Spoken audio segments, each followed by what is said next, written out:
तो मेरे channel study class on में आपका स्वागत है। तो दोस्तों मैं आज आपके लिए पॉलिटेक्निक एंट्रेंस एग्जाम से रिलेटेड जो केमिस्ट्री फिजिक्स के क्वेश्चन है, तो इसमें से हम केमिस्ट्री के जो चैप्टर नंबर है परमाणु संरचना, उससे रिलेटेड क्वेश्चन को लाया हूँ, एमसीक्यू क्वेश्चन को लाया हूँ। तो दोस्तों इस वीडियो को शुरू करते हैं। तो दोस्तों सबसे पहला क्वेश्चन परमाणु के नाभिक में होते हैं। तो दोस्तों हम जानते हैं कि परमाणु के नाभिक में क्या होते हैं, प्रोटॉन और न्यूट्रॉन। तो इसका उत्तर होगा बी। नेक्स्ट क्वेश्चन क्या है, परमाणु को सर्वप्रथम किसने विभाजित किया था? जो परमाणु है उसे सर्वप्रथम किसने विभाजित किया था? बैकरल ने विभाजित किया था। तो इसका उत्तर होगा सी। डाल्टन ने तो परमाणु की संरचना को लाया था, जे थॉमसन, थॉमस ग्राम, ये सब इनका अलग योगदान था, लेकिन जो बैकरल था क्या उसी ने ही परमाणु को विभाजित किया था। तो नेक्स्ट क्वेश्चन क्या है, परमाणु के नाभिक में स्थित प्रोटॉन और न्यूट्रॉन की संख्या कहलाती है। जो परमाणु के नाभिक में प्रोटॉन और न्यूट्रॉन होते हैं उनकी संख्या को क्या कहते हैं? परमाणु भार कहते हैं। क्या कहते हैं? परमाणु भार। और नेक्स्ट क्वेश्चन क्या है, नाभिक का आकार होता है,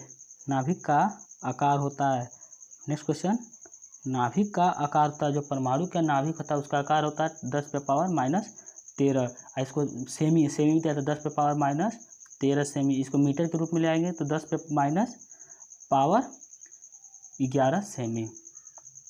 दोस्तों नेक्स्ट क्वेश्चन क्या है, नेक्स्ट क्वेश्चन, निम्न में से कौन सा कथन असत्य है? तो निम्न में से कौन सा कथन असत्य है? तो इसका उत्तर बता दें दोस्तों बी।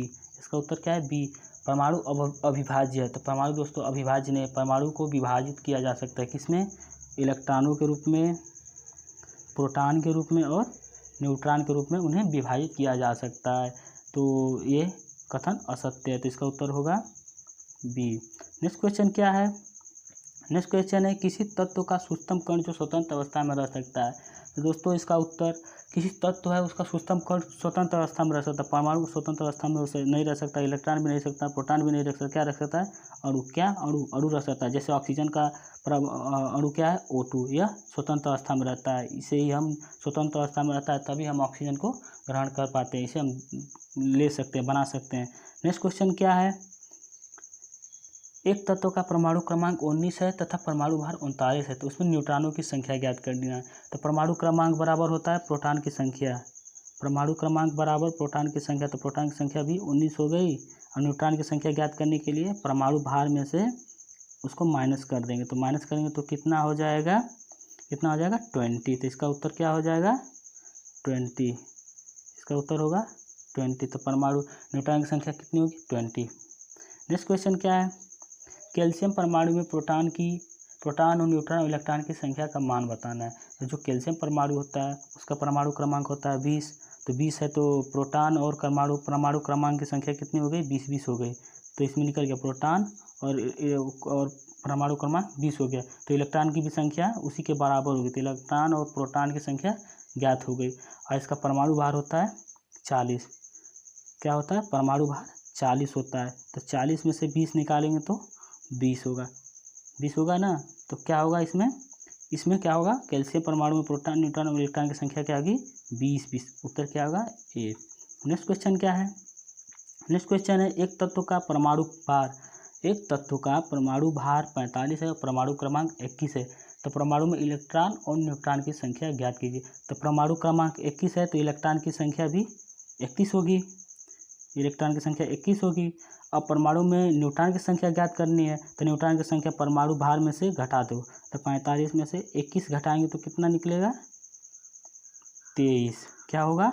24। तो इसका उत्तर क्या होगा? डी। इसका उत्तर होगा डी, 24। नेक्स्ट क्वेश्चन की ओर चलते हैं। नेक्स्ट क्वेश्चन क्या कहता है, तो नेक्स्ट क्वेश्चन कह रहा है, निम्न में से कौन सा कथन असत्य है? तो इसमें में से कथन को देखना है कौन असत्य है। तो परमाणु 3 मूल कणों प्रोटॉन, न्यूट्रॉन और इलेक्ट्रॉन से बना है, ये तो सत्य है।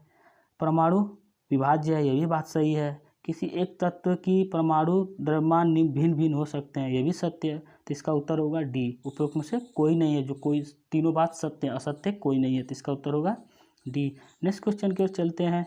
नेक्स्ट क्वेश्चन है, परमाणु क्रमांक बराबर होते हैं। जो परमाणु क्रमांक बराबर होते हैं किसकी? न्यूट्रॉन की संख्या के तो बराबर नहीं होते, तो ये कैंसिल हो गया। और किसके बराबर होते हैं, इलेक्ट्रॉन की संख्या के बराबर होता है। किसके बराबर होते हैं, प्रोटॉन की संख्या के बराबर होता है। प्रोटॉन की संख्या क्या बराबर होती है, इलेक्ट्रॉन की संख्या पर, इसका उत्तर होगा बी, इसका उत्तर बी होगा। नेक्स्ट क्वेश्चन क्या है, क्रोमियम का परमाणु क्रमांक 24 है, उसका इलेक्ट्रॉनिक विन्यास होगा। दोस्तों क्रोमियम का परमाणु क्रमांक 24 है, इसका इलेक्ट्रॉनिक विन्यास क्या होगा, 2 8 13 1।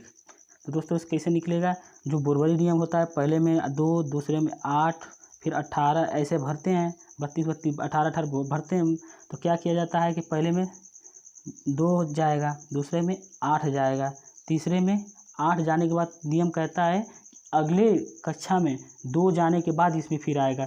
तो क्या है, 2 जाने के बाद इसमें आएगा, लेकिन 2 इसमें जाने के बाद इसमें आएंगे, तो इसमें क्या हो जाएंगे, इसमें 12 हो जाएंगे। क्या हो जाएंगे, इसमें 12 हो जाएंगे। तो इसमें 2 8, इसमें 12 और इसमें 2 होने चाहिए, लेकिन ये होगा। नेक्स्ट क्वेश्चन की ओर चलते हैं। नेक्स्ट क्वेश्चन है, सल्फर का परमाणु क्रमांक 16 है और परमाणु भार 32 है। जो सल्फर है, सल्फर एक धातु तत्व है, उसका परमाणु क्रमांक 16 है और परमाणु भार 32 है। तो सल्फर पे 2 ऋणायन में इलेक्ट्रॉन और प्रोटॉन की संख्या ज्ञात कीजिए। तो दोस्तों अब बताते कि जब इलेक्ट्रॉन पे पावर 2 ऋणायन की मात्रा होती है तो क्या करते हैं, उसके परमाणु क्रमांक या परमाणु क्रमांक उसके इलेक्ट्रॉन में 2 इलेक्ट्रॉन जोड़ देते हैं, क्योंकि ऋणावेशित है, वो ऋणी है। तो इसका क्या होगा, तो क्या है, परमाणु क्रमांक पहले क्या था, 16 था, तो इलेक्ट्रॉन भी 16 होंगे। लेकिन 2 ऋणायन की ज्ञात करना है, 2 ऋणायन के लिए ज्ञात करना, तो क्या करेंगे, 16 में 2 जोड़ देंगे, तो इलेक्ट्रॉन की संख्या क्या हो जाएगी, 18, और परमाणु क्रमांक उतना ही रहेगा, प्रोटॉन की संख्या उतना ही रहेगी। तो क्या होगा, प्रोटॉन की संख्या उतना ही रहेगी, तो इसका उत्तर हो जाएगा डी। ऐसा कैसे में मैच कर रहा है, 18 और 16 डी, तो इसका उत्तर होगा डी। नेक्स्ट क्वेश्चन क्यों चलते हैं।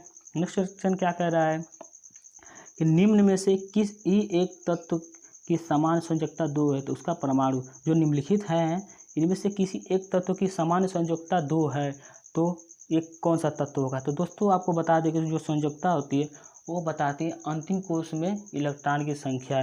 तो क्या है, अंतिम कोश में इलेक्ट्रॉन की संख्या कैसे ज्ञात करें, बोरबरी के नियम के हिसाब से 2 8 और 2, यही होगा। 8 2 10 2 12 आ रहा है कि नहीं। तो क्या है, ये अंतिम कोश में इलेक्ट्रॉन की संख्या 2 हो रही है, तो ये संयोजकता क्या होगी, 2 होगी। तो इसका उत्तर क्या होगा, 12, इसका उत्तर 12 होगा। नेक्स्ट क्वेश्चन की ओर चलते हैं। नेक्स्ट क्वेश्चन क्या कह रहा है, किसी तत्व का परमाणु क्रमांक 19 है। कोई तत्व है जिसका परमाणु क्रमांक 19 है और उसमें उसकी बाहरी कोश में इलेक्ट्रॉन की संख्या होगी, उसकी बाहरी कोश में इलेक्ट्रॉन की संख्या होगी। तो बोरबरी के नियम से इसका परमाणु क्रमांक का इलेक्ट्रॉनिक विन्यास निकाल लेते हैं।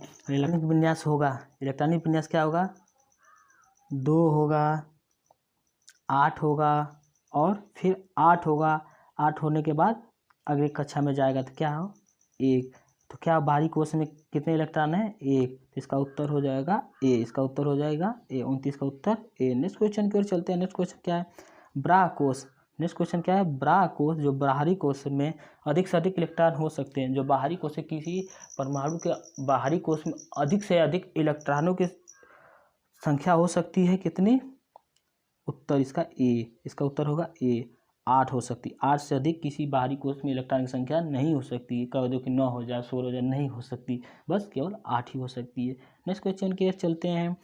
Mn25 का 5 में इलेक्ट्रॉनिक विन्यास होंगे, तो इसमें Mn25 में इलेक्ट्रॉनिक विन्यास, तो इसका इलेक्ट्रॉनिक विन्यास निकाल लेते हैं। तो इसका इलेक्ट्रॉनिक विन्यास होगा 2 8, यहाँ पे 18 होते हैं, लेकिन 18 कब होंगे, जब परिस्थिति इस आगे वाले में 2 भर जाने के बाद, इसमें मान लो 2 भर दे रहे हैं, तो 2 भरने के बाद क्या हो जा रहा है, 8 2 10 10 2 12, 12 हो जा रहे हैं। और कितने हमको इलेक्ट्रॉनों की ज़रूरत है, 13, तो यहाँ पे क्या हो जाएगा 13, तो इसका उत्तर हो जाएगा, इसका उत्तर हो जाएगा 13।